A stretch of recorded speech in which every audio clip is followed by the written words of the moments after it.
into the new year, industry data shows strong travel demands as Americans continue spending more on vacations despite rising inflation. So what will be the hot travel sector's biggest destinations this year? Travel expert Janine Tornatore joins us, and she says there are 3 things you should be booking now for travel in 2023. So Janine, I'm ready to go. I'm ready to get out of here. Tell me what is going on.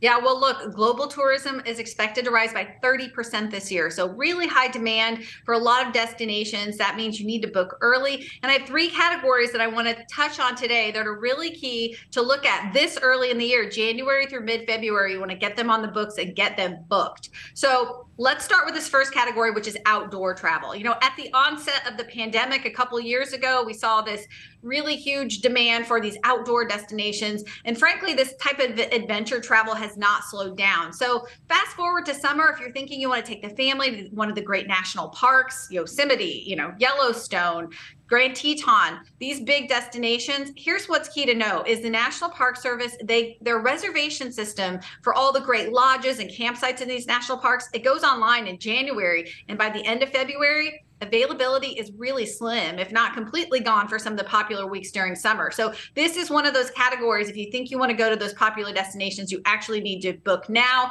to be able to get into them. Yeah, you know why? I'm a camper, and literally the clock was set as soon as they opened up to start booking some campsites, and that's what you got to do. So important there. So, okay, what are some other things you got for us?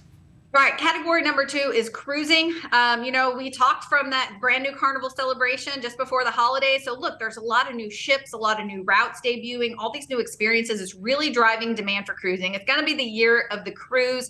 Carnival launched that celebration ship a couple months ago. They have a new one coming out over spring, which is called the Venezia. It's an Italian themed ship out of New York. They have another one at the end of the year called the Jubilee coming out. So again, people are really, really wanting to experience these brand new ships. The other thing to consider is that those summer seasonal cruises, Alaskan cruises, European cruises, they start to book now. So you want to get on that. And also know that what the industry calls wave season, it's this time in January through mid-February when all the major cruise lines put out their best deals and promotions. That's happening right now. So if you want to get those really great deals, now's the time to book. I just looked, and to give you an example, that really cool brand new Carnival celebration ship, they have 7-night Caribbean cruises from $589 per person during this wave season promotional special. So this is the time to book those, and don't wait. I love it. And so this is what I'm doing, Janine, don't tell anybody.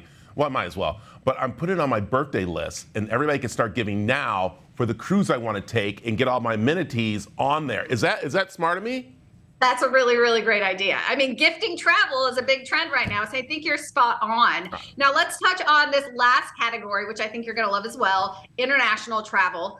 International travel has come back in a big way, and the big region that we're going to see this year is Asia Pacific, which was one of the last really to reopen after the pandemic. So there's been huge pent-up demand for places like Tokyo, New Zealand, Australia. This is the year that everyone's going to be heading to those hot spots, but also Europe. We saw Europe really flourish last summer. The dollar's really strong, so I think Europe's going to be even bigger this summer. So if you want to hit Rome, Paris, London, think about those shoulder seasons going in the spring, in the fall. I'm actually taking our family we're going to Italy over spring break this year in mid-March because it's so much more affordable than going during the summer season. I like that. And I know you just said something very important there. You said that you're taking over during spring break, but you made the plans already. I think a lot of people wait too close to that vacation, trying to ho and hum to where they need to go. So is that one of the tips you also have for us, is that start planning now?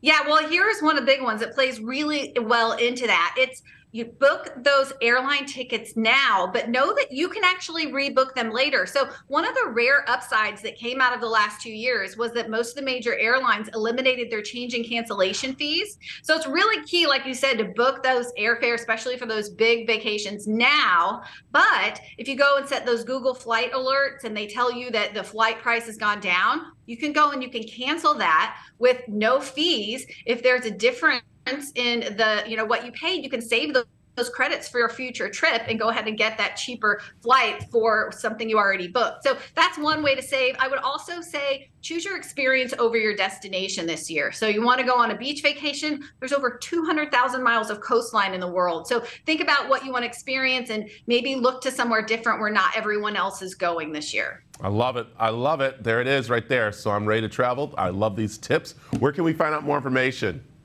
Well, you can always follow me. I'm on social media at The Outside Insider. Perfect. Jean, thanks for joining us this morning, and I'm looking forward to traveling in 2023. I am too. Always a pleasure.